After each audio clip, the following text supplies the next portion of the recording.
Tim Goldstein, autistic adult, and your host for Life in a Neurotypical Universe, where we take a look at life from the perspective of an autistic adult.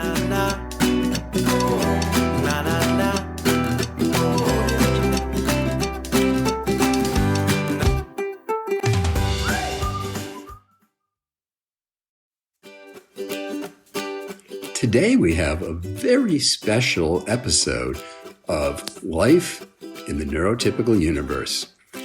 In this episode, I'm actually chatting with my friend Chris Turner from Project Enterprise Coaching down in Australia. And it was actually just a call that we had to catch up and talk with each other. But I decided I would tape it and record it because we usually talk about some pretty fun and interesting things. And out of this whole thing, I was able to produce 3 very high quality, very interesting podcasts. So come join Chris and I, take a look into life in a neurotypical universe. In addition to autism, I have hypomania. And I don't know if you're familiar with, what the concept of hypomania is. It's hypo meaning less than, hyper meaning more than. Oh, hypo, yeah, sorry, hypomania. yes. So when you take mania, of course, we understand mania is, essentially going crazy. When I say crazy, right. The way my original psychiatrist put it was, somebody who is manic will go out and buy 60 pairs of shoes. And now, obviously, that's pretty absurd.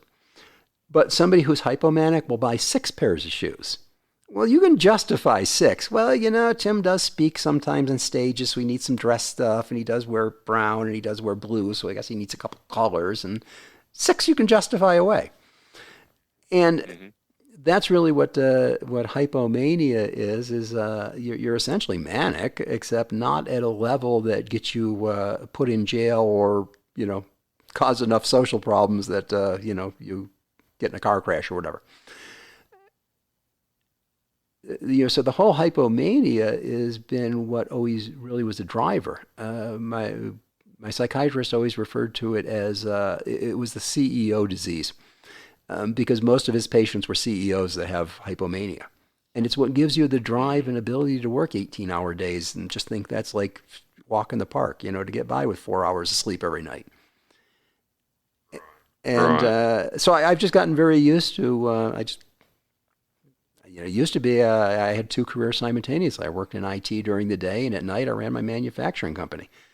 And I'd come home at 1 or 2 and have dinner, and then get up and go to work at 9 a.m. So just what can I say? There's advantages and disadvantages to all this stuff. True, absolutely. So you said about autistic people being self-centered and not in that theory of mind piece and not being aware of the tribal allegiance.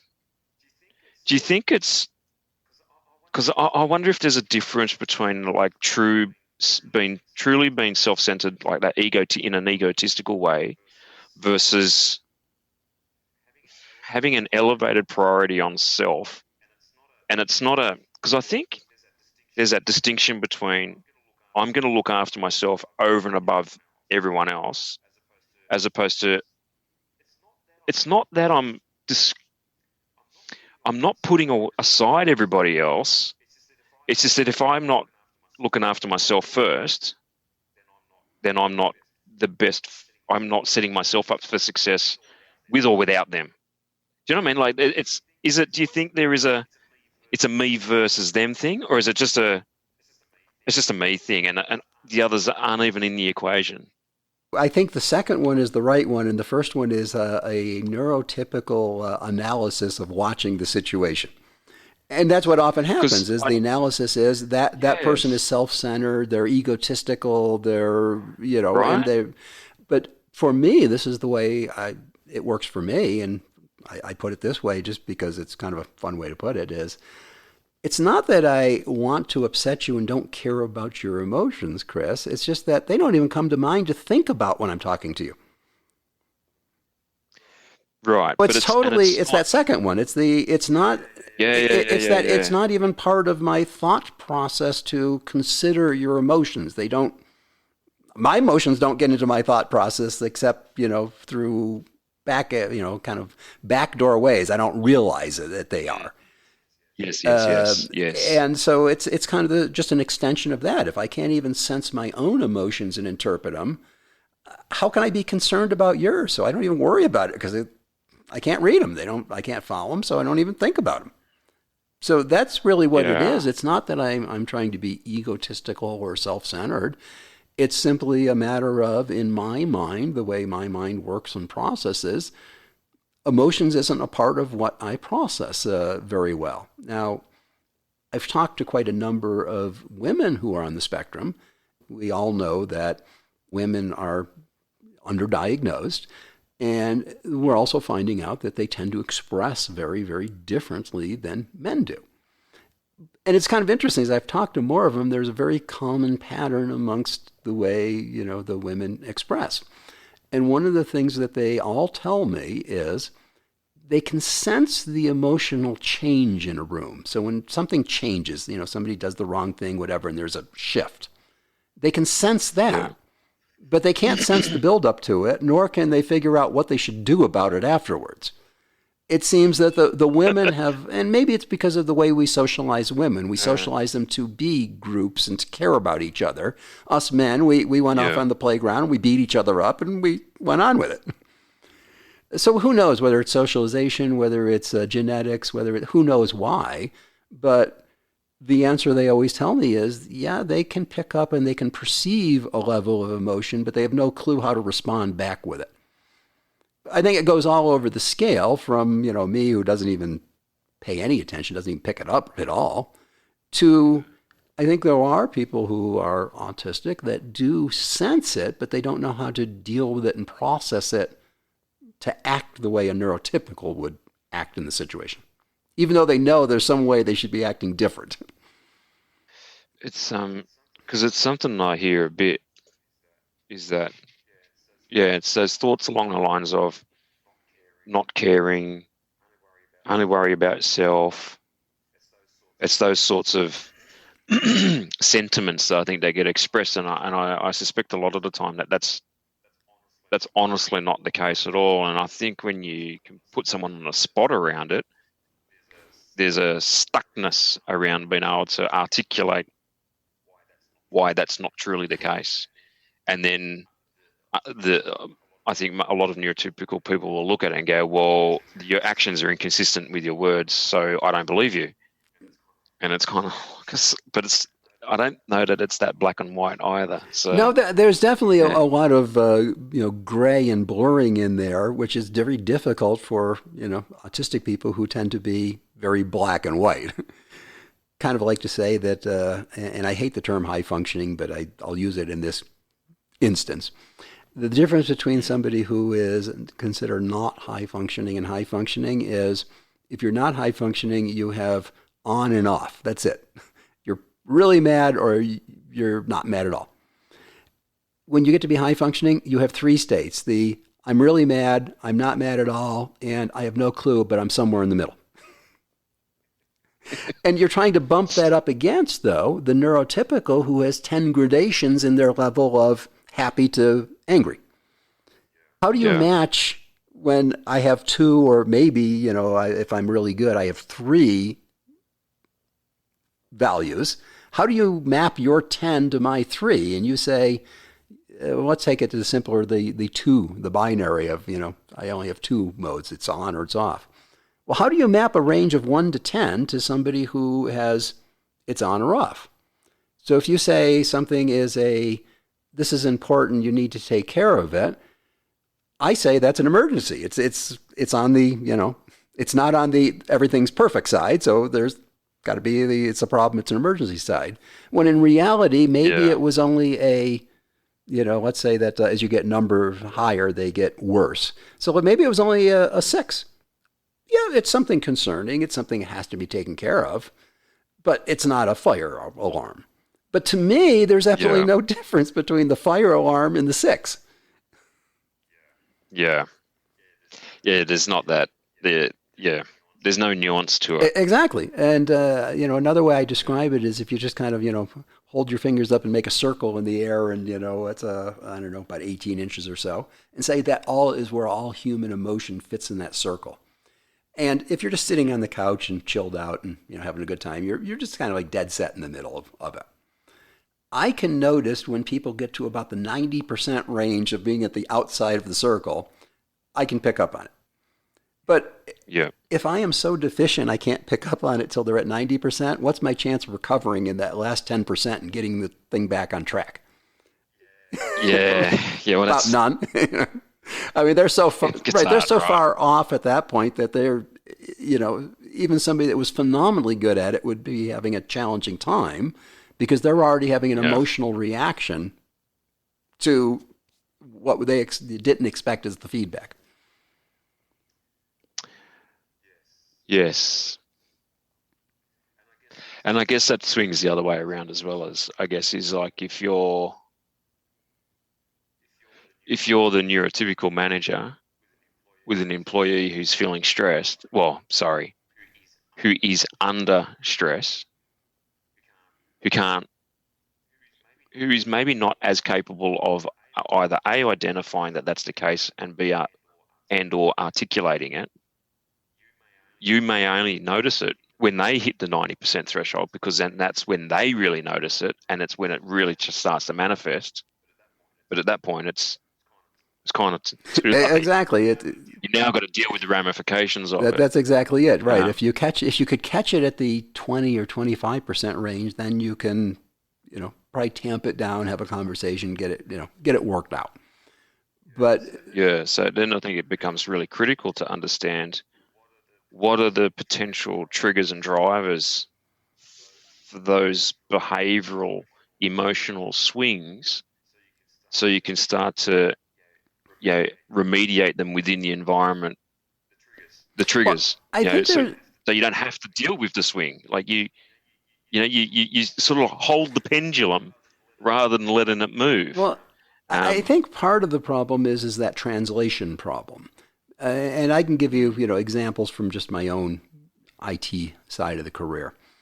When I see a problem with it's a piece of code, it's whatever, and there's already a problem. You see it's going to go down the road and just become a bigger problem. Uh, and you go to whoever the appropriate project manager, team lead. I mean, whoever the appropriate person is. I go in and say, there's a problem that we need to take care of. Because to me, it's a major problem. I mean, it's either right or it's wrong. This is on the wrong side. We need to fix it. But I'm coming off like it's a, 3 alarm fire. Whereas it could be just a minor issue, but I don't have that fine gradation to yeah, interpret that. So what ends up happening is even though it's a more minor issue, I'm coming across with no stress at all. I'm coming across at declaring it essentially to be a 10 because that's what it is to me. When in the real world scale, no, it's something that is an issue we have to take care of, but it's not going to destroy the project or anything. It's just going to, little thing we got to fix. So I think that causes some of the problem of you don't have those mappings across. So how do they understand when I say it's a big problem? Well, is that a big problem? They're thinking it's a 10, but they're looking at the problem going, it's a 6. What the heck's, what are you talking about? And that, of course, gets you into problems because, now you're being questioned as what your judgment is and all those kind of things. And that, as a knowledge worker, that's not a good place to be when people are, judging your judgment. yeah. It's kind of, it's being able to get on the same page around calibrating on those sorts of things. But I was also just thinking about understanding that it could be like a sensory environmental issue. Oh, I think that there's, I've got a, And that as that builds, and if you're not aware that like the noise in the office could be creating stress, and as that stress builds, you won't see it until the person's hit the outer rim of that emotional state, and at which time now all you can do is deal with the repercussions of it.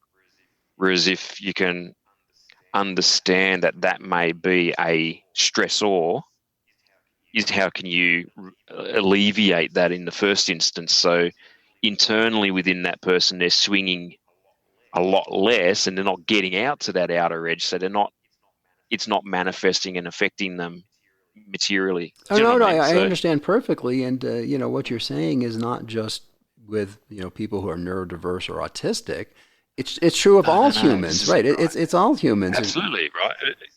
This affects, and as you said, right, it affects everybody. It's the ability to have those minor gradations in between and the awareness of where you're at. And I think a lot of people may have the 1 to 10, but lack the ability to identify where they're at.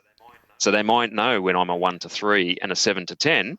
Someone who's a lot more self-aware may be able to go 1 to 10, and others will be 1 and 10. Right, exactly. And, it's just... And in between is, I'm not a 1, I'm not a 10. I must be okay then. But I could be a 9, and one more thing, and boom, it's over. Exactly. That's put so well. I don't think being autistic, and this is what I say, I think a lot of these things, I don't think is unique to being autistic. I think it's probably far more common and typical with autistic people, but it's not unique.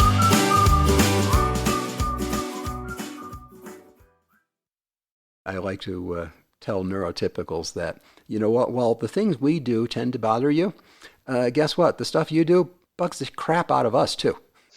But nobody turns it around and looks at it from the autistic standpoint. I mean, what's it like being autistic and being in a room full of neurodiverse people who are all dealing with emotional crap? I mean, that's annoying to me. It's like I'm left out. I can't even participate in the game. Yeah. But nobody thinks about it that they can be as annoying to us as we are when we do, some of the different traits that are common amongst us. I recognize some of them can be annoying, but some of the neurotypical ways are annoying too. Yeah. But that's, again, like you say, that's the awareness and the perspective of saying neither one's right, but in each other's shoes, you could see why, there's going to be a few blisters and rubs on that shoe, and on the other shoe, I can see why there's a few blisters and rubs over there too. Yeah, that's right, isn't it? And I think that's that the solution is simply awareness. It's that understanding that people can be different, but that doesn't make them better or worse. It just means they're different. Yeah, that's it. And it's helping people get past the mental block where you don't have experience and exposure, and just being able to just accept that things can be different. You don't have to understand it. Just being aware and then choosing to accept that, I think, is a massive step. Because there's lots of things that I don't understand, but it's just accepting. Okay, well, if that's what it is, then fine. Like, I don't have to understand it. I just need to know that it is. Exactly. I mean, that's much like walk over to the wall and you flip the light switch and the lights come on. Do you need to understand the whole power grid, whether there's nuclear reactors, whether there's solar, whether there's wind, whether there's coal, whether there's gas, Yeah, I mean, do you need to understand every one of those technologies to be able to go flip a light switch on? Or do you just need to know when you push this thing up, it gets bright in here, and when you push it down, it gets dark in here?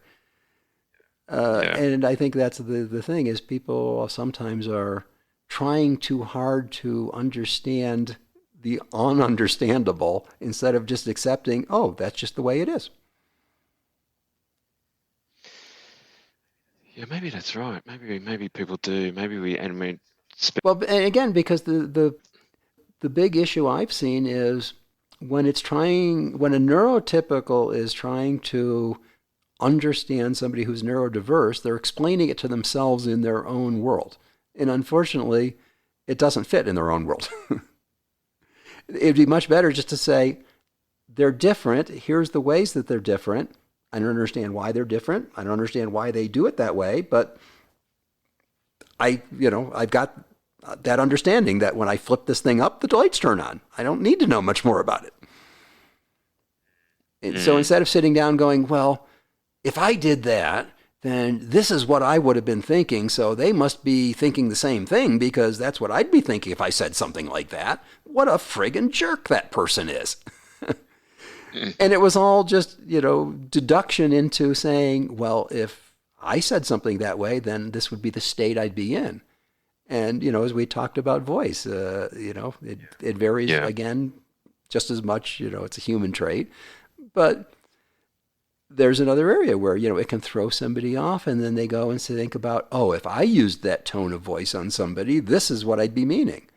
Well, what if the person has no clue about their tone of voice and doesn't mean anything by it?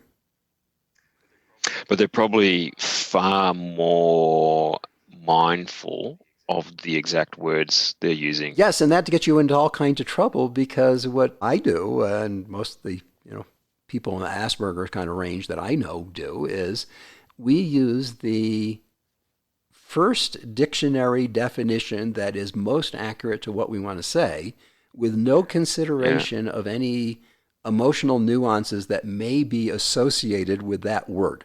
Yep. And then, of course, the person who reads it, if they are more tuned to, the emotional sensibilities and social pieces, they're looking at those pieces tied in, and they're not looking at the definition. They're looking at, why would anybody say that? That's just so degrading or so dishonoring or fill in your blank. When the reality was, no, it wasn't at all. There was no intention. That's not what they meant. That's how you interpret it, just because that's the only way that you would have done that action. Yes, and I think that's right. So it's kind of like it's and I do try to tell people, like, if you feel that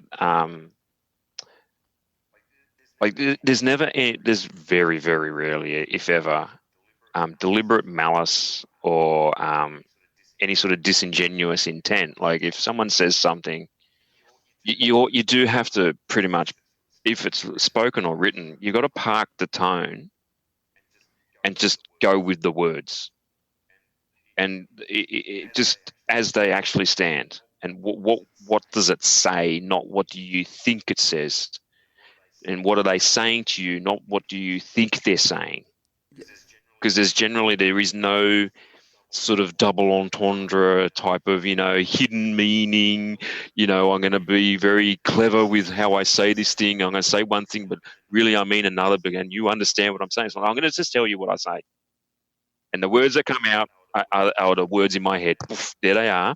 Whether it's on a page or in out of my mouth, it's the same thing. And it's helping people understand, like, you've got to look beyond your own interpretation and take it at face value. No, you're spot on that one. Is just take the words, look it up in the dictionary, and accept what it says.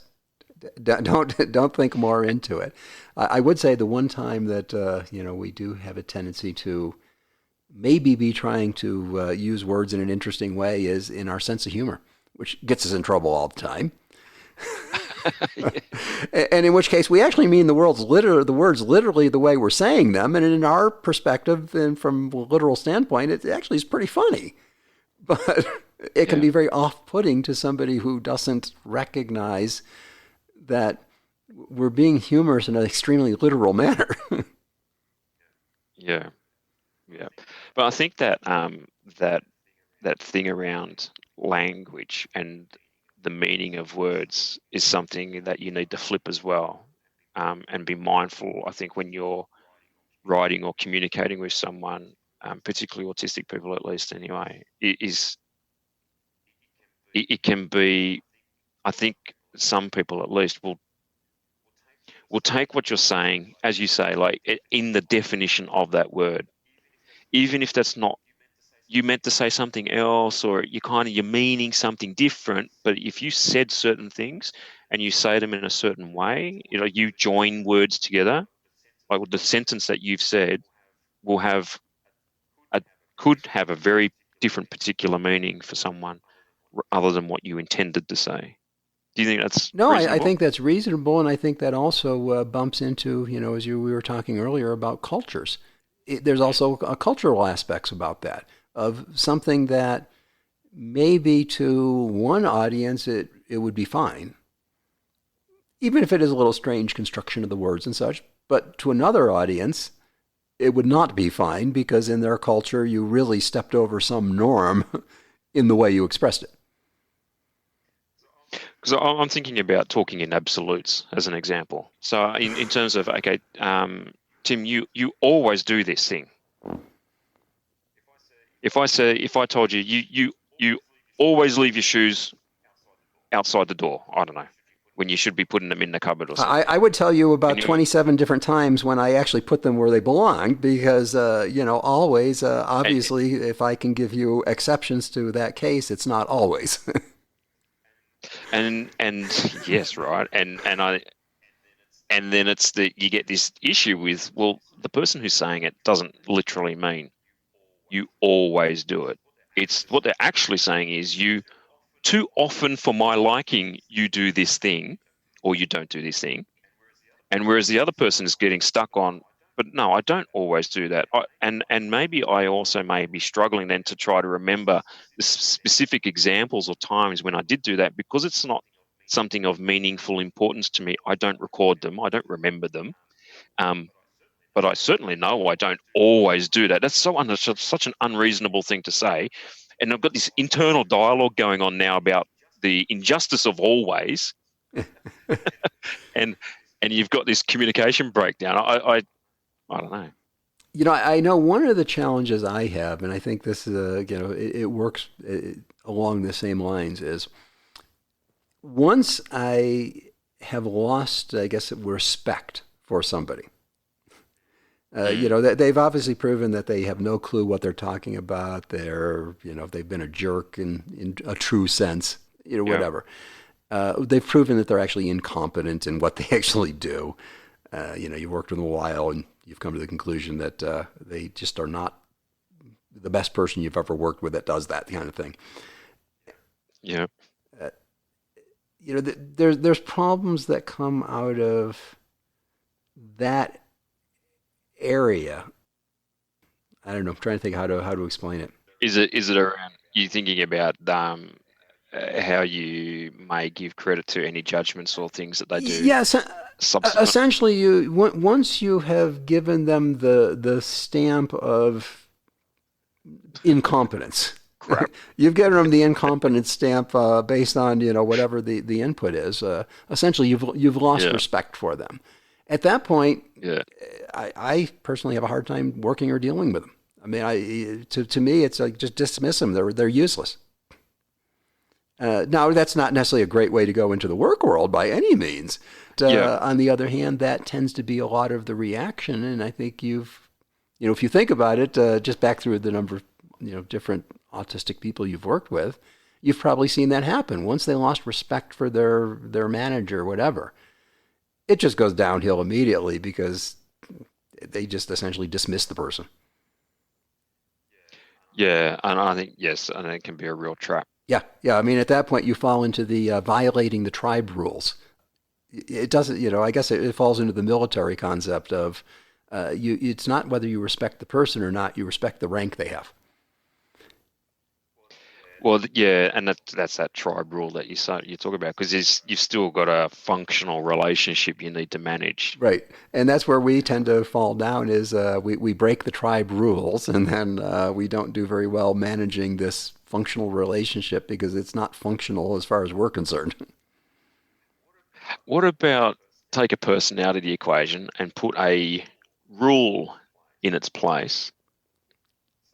So I might say, well, when we do this particular activity, you need to do it in this certain way because that's the way we do it. And we've got good reasons for doing it. And you may think or have found through experience that that's a stupid rule. Or in this instance, it is a stupid rule to apply. Do you think that that's you can have the same kind of challenges, I guess, in perceiving how you perceive? Yes, I would certainly say that, yes, if the rule has no apparent value and nobody is willing to explain why there's value to it that you're just not seeing. You're just told, well, this is just the way we do it, so do it this way because this is how we do it.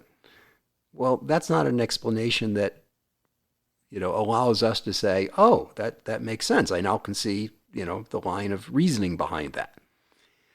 Even if the reasoning isn't the way reasoning we have, if somebody explains it, it's one of the tips I use in one of my sheets is, nobody likes when somebody else's idea is used instead of yours. But we all do a lot better if somebody will explain why. But if I explain the rule to you and I explain why we do it that way,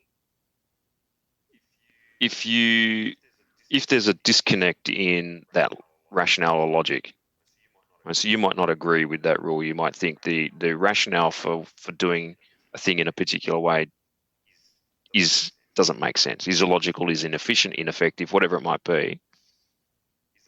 Is that the same as having that incompetent stamp on the box? Yeah, I would say at that point, if they can't justify the rule in a manner that makes sense to the person that has to follow the rule, and I'd say this falls all of humans. It's not just an autistic thing. It's just, again, it's just more frequent probably, or more obvious. But yeah, I think all of us, when how many rules, how many laws are there that you don't pay particularly a lot of attention to? I mean, there's plenty of them we don't pay attention to. I mean, how frequently does the speedometer in your car show a different number than the sign at the side says it should? Yes. For me, it's probably every time I get in the car, right? But again, that's the kind of thing of why is it that you're speeding? If they could have a justifiable reason that you followed the logic, then you would say, oh, well, the reason is because if I go over this speed, I'm going to crash because of this turn is too tight that, I can't make it at that speed. But if it's simply that, well, we're just going to put a 30-mile-an-hour sign because, we want to put a 30-mile-an-hour sign on this limited access highway because who knows why. Guess what? Just about everybody's going to speed their, whatever off because it's totally illogical. There's actually some interesting studies about that, of how they can kind of figure out whether a speed limit's set correctly or not by how much people speed. And what they find is if people don't see any logical basis for the particular speed limit, they'll violate it like crazy. And same true, same true with, again, it's just like all these other things. Yeah, just add on more of it when you get into, neurodiverse people. It's going to be a wider range. Yeah. There's going to be some that are sticklers and just stick to the rule because it's the rule 100%. Yes. I mean, way more strongly than most people would. But on the opposite end, there's going to be the ones that just totally dismiss it much quicker because it's just stupid and illogical. Yes. And because I've come across it a couple of times where there is I think maybe it's been a past experience with a particular rule or expectation that it didn't work or doesn't make sense, and therefore, okay, I've got to give that rule that incompetent stamp, and then I'm just going to bypass it because it's just dumb. Right. And I've got a better way of doing it. So I'm just going to do it my way. And then that can create problems because it's, it's sort of like going back to the tribal thing. It's not an interpersonal thing directly, but it's, well, you're leaving your rubbish in the wrong spot and your rubbish should go down there or whatever it might be. You're not following an expectation that everyone else thinks is right or understands to be the expectation. Maybe just because you don't see the logic in it, nobody can explain the logic in it. So you just say that's a stupid rule, so why follow it? Because it makes no sense. And if you add in the, kind of lack of social, awareness, well, not only does it not make sense and seem stupid to me, but I don't even notice that somebody else is upset that I didn't follow the rule anyways. So that idea of stamping a person or a rule with the incompetent stamp is a good connection going back to the that tribal connectivity or connectedness thinking. Exactly. And understanding why, okay, you might not agree with it, you might think it's dumb, but have a think about this connecting to tribe thing, and does that give you enough of a rationale to find a path forward other than what you might have been planning on doing? To me, I think it depends upon, does the person have the recognition that they are different than how other people act? Now, if you have a diagnosis, that doesn't even mean that you know that. All that means is that you know you're diagnosed with something. It takes, I don't know whether it's maturity, experience, thinking a different way. I don't know what it is. But it takes something to recognize that there is that difference in there. I mean, it's just like we were talking about, the awareness factor being so important to get, neurotypical people to understand the rest. And it's there's definitely same thing. I mean, it's that awareness factor of, are they aware that that group acts and functions differently, and you're running into violations of their norms? If so, then the tribal model works great, because now at least you've got a model to say, okay, this is kind of how they function and work. I can deal with it now, even though I don't agree with it. I don't understand why they do it. I just know that if you violate that tribal norm, there'll be issues. But if you don't recognize they're different, then it doesn't matter that you teach them the tribal thing. They just don't see where it fits. Yeah, so there is a sort of a minimum level of self-awareness that's required. Yeah. I mean, I'd say the level is the awareness that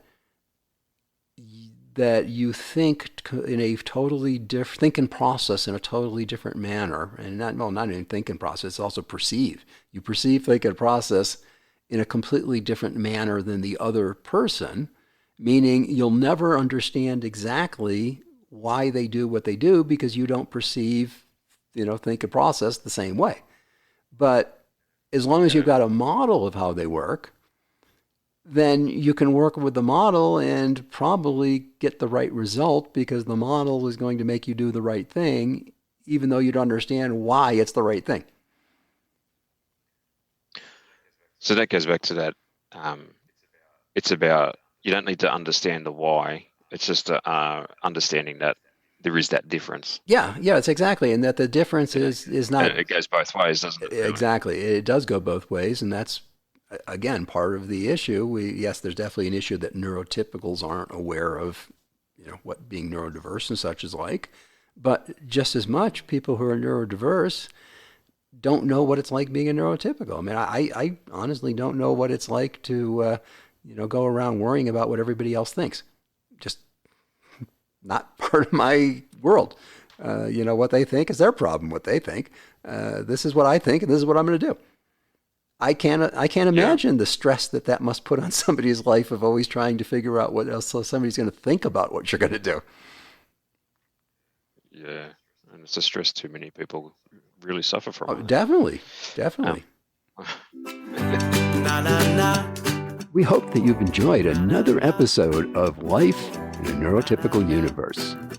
Please, if you enjoyed this, share it with your friends. Go take their phone and subscribe them. Heck, it will help us all out. If you want to know more about neurodiversity or have any questions for me, you can reach me at my website, timgoldstein.com, where I'll be more than glad to help you as best I can to navigate through the neurotypical universe.